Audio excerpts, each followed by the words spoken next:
Мать на несколько секунд оставила годовалого ребенка наедине с крупной собакой. Когда она посмотрела в окно, то от увиденного не могла пошевелиться. Хозяйка была уверена, что у собаки добрый характер, и он не представляет опасности для их семьи. Но на ее глазах произошло то, чего она никак не ожидала. Все началось, когда Кэтрин и ее муж решили завести собаку для своего маленького ребенка. Они считали, что это поможет их дочери Шарлотте развить чувство ответственности и заботы и даст ей верного друга и защитника. Они хотели купить щенка у заводчика, чтобы получить собаку с нужными качествами, но при этом склонялись к тому, чтобы дать крышу и семью для собаки из приюта. Судьба привела их к спасенному псу, который изначально был приобретен у заводчика, был обучен и спокойно воспринимал людей. Единственная проблема была в том, что эта порода, доберман, имела репутацию несколько агрессивных и непредсказуемых собак.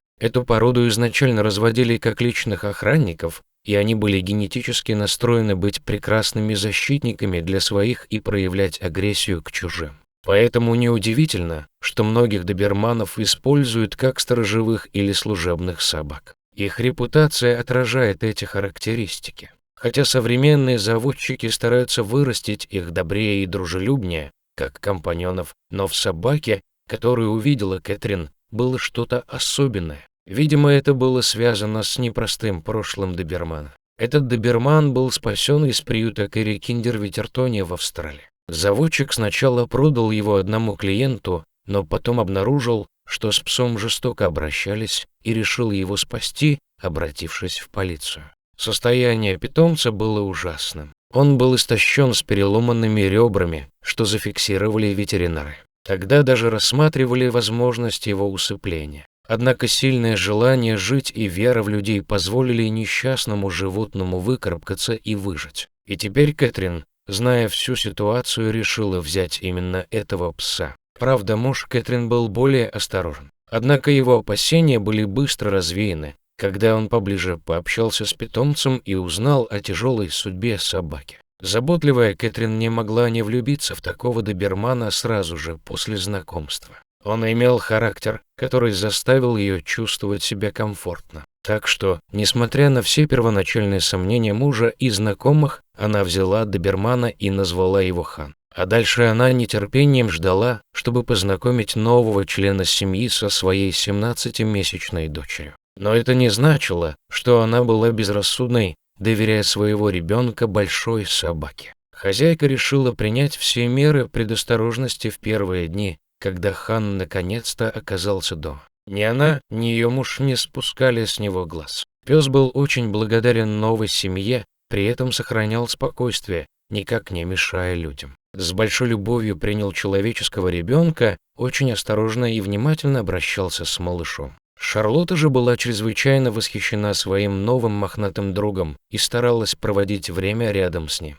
Родителям нравилось поведение Хана, он всегда был спокойным и ласковым. Кэтрин думала, что приняла правильное решение, хотя она оставалась настороже, когда собака и ребенок играли вместе. Прошло несколько недель. Однажды Кэтрин оставила Хана играть с дочерью во дворе буквально на несколько секунд наедине, пока она мыла посуду на кухне. Как будто чувствуя что-то не так, она посмотрела в окно и увидела сцену, которую никогда не забудет. Но прежде чем она успела что-то сделать, все произошло и было уже поздно. Хан мягко толкал Шарлотту своей мордочкой, чего Кэтрин никогда не видела в его поведении раньше. Он отталкивал ребенка ближе к двору, как будто пытался заставить ее реагировать и послушаться. Шарлотта продолжала упорно двигаться к траве и кустам. В следующее мгновение Хан взвизгнул, резко ухватил малышку за подгузник зубами. Кэтрин видела это в окно и закричала «Хан». Время для нее как будто остановилось. Наблюдая с ужасом за происходящим, она не могла пошевелиться. Женщина неоднократно слышала о собаках, нападавших на детей, и, может быть, именно это и случилось с Ханом, учитывая его травматическое прошлое. Она не могла отделаться от чувства вины, что это ее вина, ей не следовало подпускать таких опасных собак к своему ребенку. В следующую долю секунды Хан сделал нечто, что почти заставило сердце матери остановиться. 45-килограммовый пес легко схватил Шарлотту за подгузник и отбросил ее примерно на 3 метра во двор, словно она была тряпичная кукла, а не человек. Кэтрин не могла поверить своим глазам и испытывала шок. Не зная, что делать, у нее была только одна мысль – ей надо бежать спасать своего ребенка. Кэтрин рванула во двор к дочери и быстро подняла ее. Она быстро осмотрела на ее, чтобы убедиться, что девочка цела. На удивление, ребенок имел только несколько незначительных царапин и больше ничего.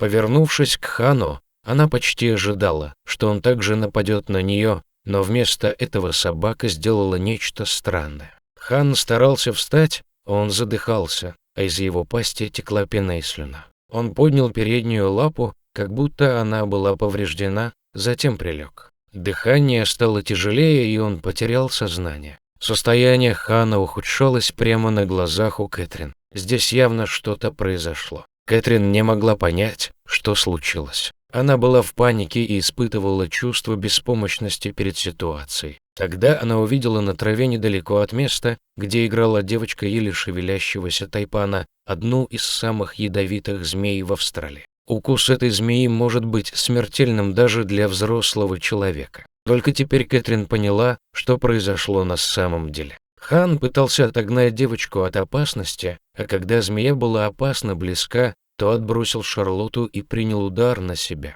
По сути, пожертвовал своей жизнью ради ребенка. Затем из последних сил Хан перекусил змею и пытался подойти к хозяйке, но яд уже начал действовать, и он упал без сознания. Кэтрин понимала, что оставалось считанные минуты, и она не могла его оставить вот так вот умирать после того, что он сделал для семьи. Хану срочно нужно было попасть к ветеринару и получить противоядие, иначе у него не было бы шансов выжить. Только вот была одна проблема. Кэтрин находилась дома одна с маленьким ребенком и 45-килограммовым псом. Но оставить его умирать женщина просто не могла. Сначала Кэтрин усадила ребенка в детское автокресло, затем, собрав все свои силы, она подняла раненую собаку и каким-то образом уложила ее в багажник автомобиля. «Теперь, если бы вы попросили меня нести такого пса, то я бы точно не смогла», — сказала она позже в интервью. Адреналин, бьющий ключом, делал ее способной к таким действиям. Из-за этого она могла поднять с земли практически свой вес и отнести его к машине. Потом женщина понеслась к ветеринару с раненым псом в багажнике, едва соблюдая правила дорожного движения. «Я даже не останавливалась на красный свет», призналась она позже в интервью. Кэтрин приехала к ветеринару, который сразу же принял Хана и дал ему укол противоядия. Хотя Кэтрин очень хотела узнать, как дела обстоят у ее собаки, ветеринар сказал, что им придется ждать до следующего утра, чтобы увидеть, сработал ли антидот. Женщина неохотно поехала домой, не зная, что будет дальше. Укус тайпана обычно смертельный, но, возможно, Хан не получил полную дозу яда и смог пережить ночь благодаря своему размеру и весу. К тому же однажды Хан был на грани смерти, но его сильный характер помог выздороветь. Эксперт полагал, что шансов у собаки крайне немного, поэтому сразу об этом сказал. Он не хотел давать Кэтрин и ее мужу большие надежды на спасение питомца, чтобы они были готовы к трагическому финалу. Главное, по словам ветеринара, что ребенок не пострадал. Кэтрин не могла уснуть и молилась всю ночь, чтобы Хан выжил. Она не закрывала глаз и смогла прилечь только под самое утро на часик. Ее разбудил звонок от ветеринара. Молодая женщина с замиранием сердца слушала вердикт специалиста, а по ее щекам текли слезы. Хан был в стабильном состоянии и мог вернуться домой немного позже, уже вечером. Семья была на 7-м небе от радости и счастья. Ведь Хан не просто пес, это самый родной член семьи, который отныне будет получать все самое лучшее наряду с Шарлоттой. И никаких сомнений в его доброте и верности.